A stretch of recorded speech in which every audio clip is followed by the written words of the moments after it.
What's up, guys? It's Tfm here, and today we are back in Skyrim. That's right, you guys, and oh snap, is it gonna be an awesome freaking day? So guys, welcome back, and happy Friday. So out of all the mods you voted for on last week's episode, this is the one that won. But don't forget, down there in the comment section, vote 1, 2, or 3, or check out the poll in the top right-hand corner of the video to see which mod we're voting on for next week's episode. So without further ado, let's get into it. So the Tfm Weapon Pack won. Most of you who saw the original vote was like, what does TFM even stand for? Well, it stands for the Floating Market. Now, the Floating Market is actually a mod done by Tarshana, and I believe this mod has been imported due to the mod author being Tarsh Imports. I believe it's Tarshana who is behind all of this. But what exactly is this weapon pack, and what does it do? What are you going to get for it? What's the bang for your buck? Well, inside of this mod, there are quite a few weapons that you can craft within the forge. In fact, let me go ahead and show you just how many there are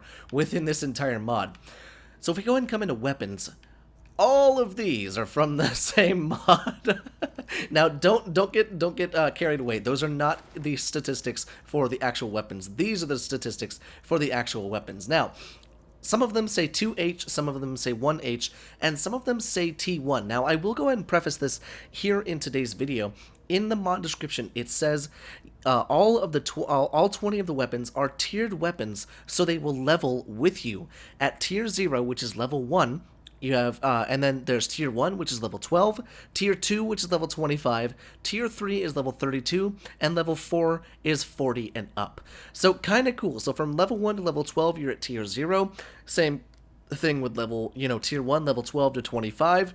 So kind of cool that these weapons will level up with you, but instead of doing kind of the regular mod showcase fashion that I do, we're just going to take a look at them inside of this area right here.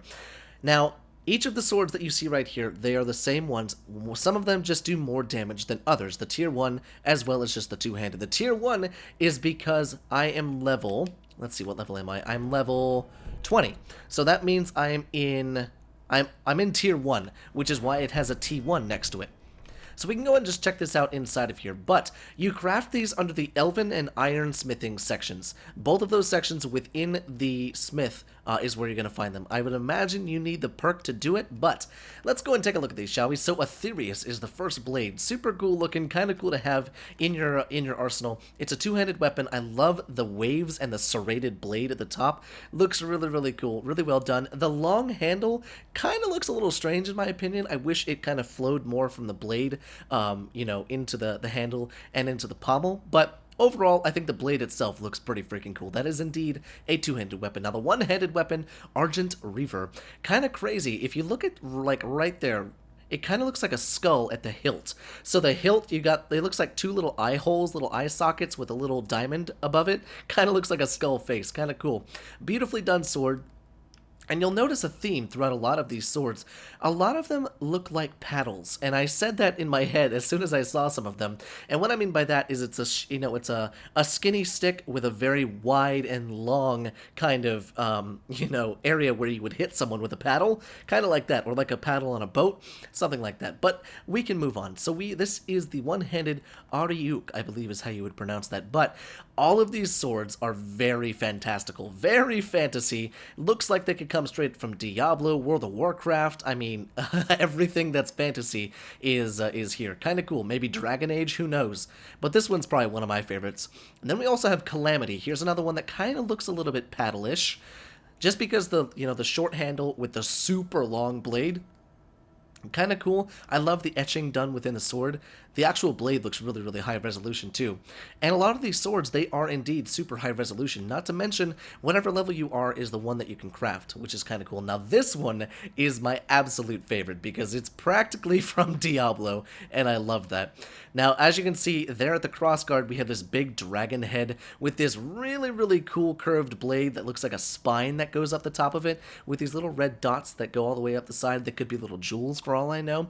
And then down by the handle and the pommel just looks nasty. I mean, this one, you know what? Let's actually take a look at this one in my hand, because this one deserves a second look that way. But I mean, just look at that. That thing looks nasty.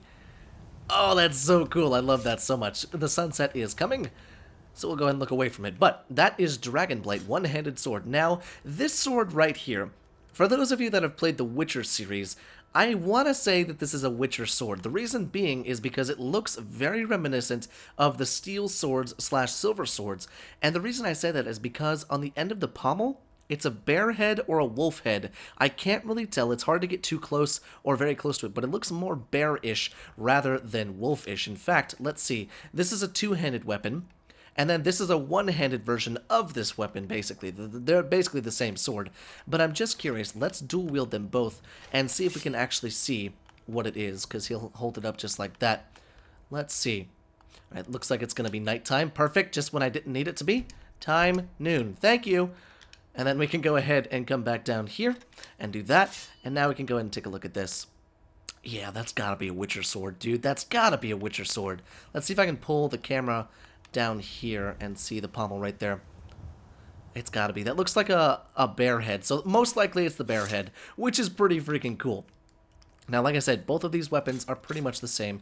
Really, really random, or not random, but really nice basic swords. They have a nice big, nice big blade, a regular sized handle with the crossguard being bent up. Looks super cool like that. And then we have Ice Furrow, another one that looks fairly similar to a paddle or some of the other ones up above, but I like this one because it almost looks like there's hieroglyphics within the blade, closer to the, the crossguard and the hilt. Although this sword doesn't necessarily have a crossguard because it's just a big sword. Kind of cool. Now that is indeed a two-handed weapon. And then we can see the Jade slash sword. Now this one would be more appropriate as a dagger, honestly. If I'm telling the truth, it looks dagger-esque with the the really, really curved blade as well as the super fine point, and then the curved crossguard, and then the ornate handle and pommel. A beautiful sword though, I gotta say. Then we have Clinge or Cling. I'm not sure exactly how you would pronounce that, but I'm gonna call it Clinge. This one, as far as detail goes, is probably another one of my favorites, because if you look at the blade, you've got those little silver slash steel spots going all the way up, and then it comes out into a refined point, but it almost looks like you've got bones coming from the crossguard and the hilt section up to about, 1/3 of the blade, or 1/4 of the blade. Let's actually take a look at this one, because it is indeed a two-handed weapon. Just look at that. The detail on this sword is beautifully done. Not to mention on your back, it almost looks like a spine. Really, really cool sword. I love that so much. And then we also have Moss Fury. Now, Moss Fury looks like this should be an energy sword from Halo, if I'm telling the truth. Let's see. Let's go ahead and do that.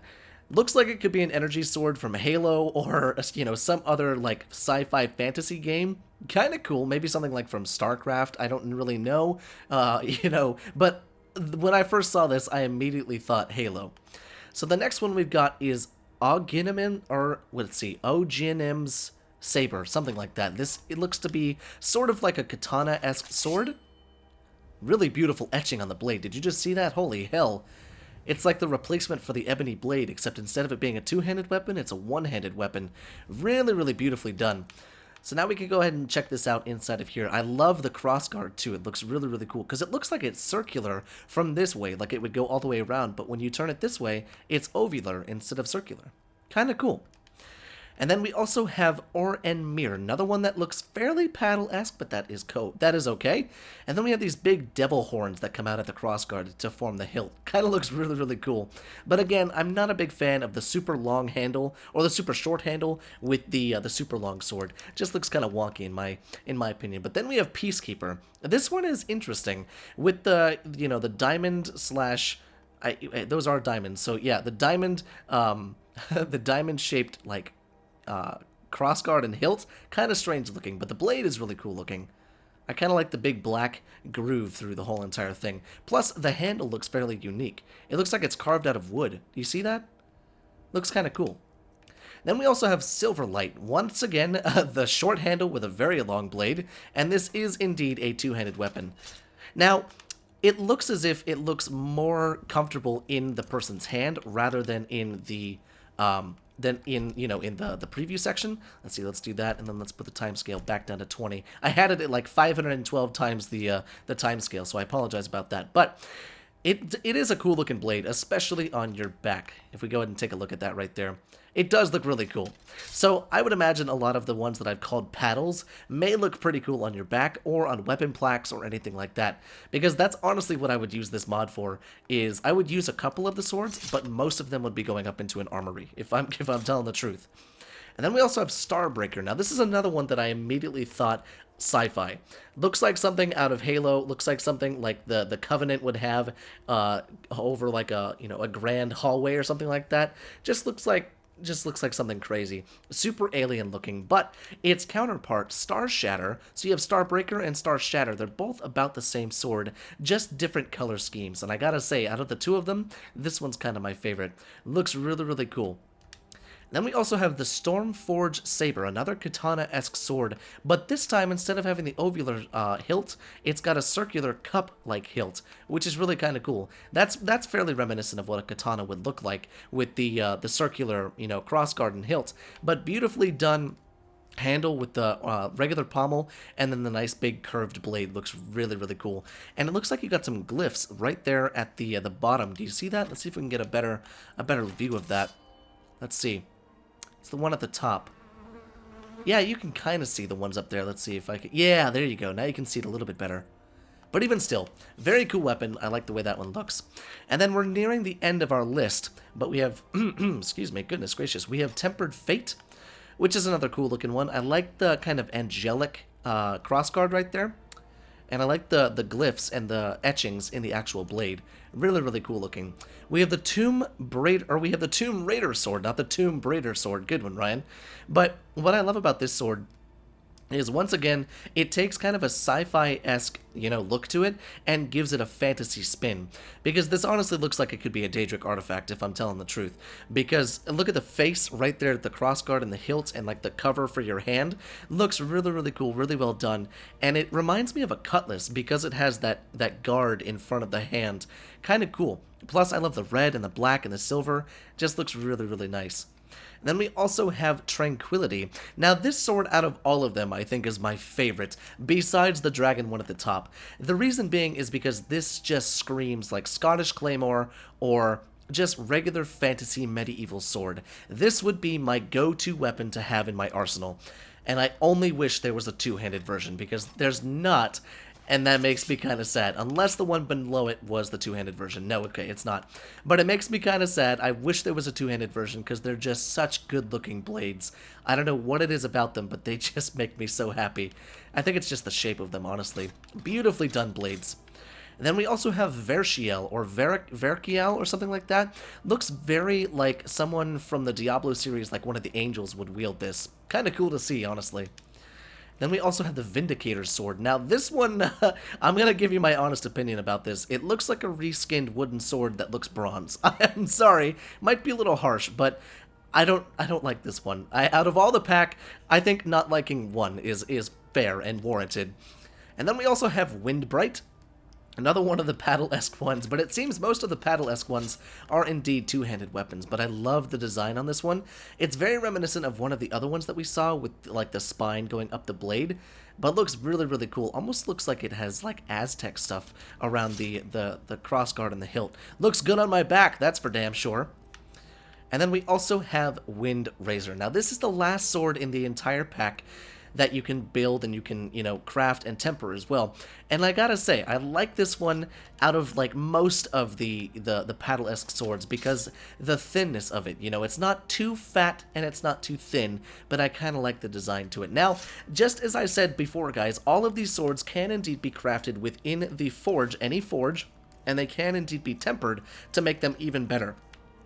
Now, like I said, those were not the statistics, these are the statistics, because they actually had the same stats for each sword, depending on the tier that you're in. So the regular Aetherius is 19 damage, the tier 1 is 25 damage, 12 damage for this, 18 damage for that, 12 damage for that, and so on and so forth. Two-handed weapons are obviously going to do more damage than the one-handed weapons, and the tier tier 1 through 4 weapons are obviously going to do far more damage than the regular counterparts that are in this mod pack. So, would I recommend downloading this mod, guys? Abso-freaking-lutely. If you guys are fans of super fantasy / sci-fi swords, this mod is right up your alley. Not to mention, those of you wanting to add more to those gigantic armories that I showcase in my home showcases, this is the mod for you, because you can fill up quite a few of the weapon plaques and throw on some custom armors and be good to go. So guys, I very much hope you enjoyed today's mod showcase, and I will see you in the next video.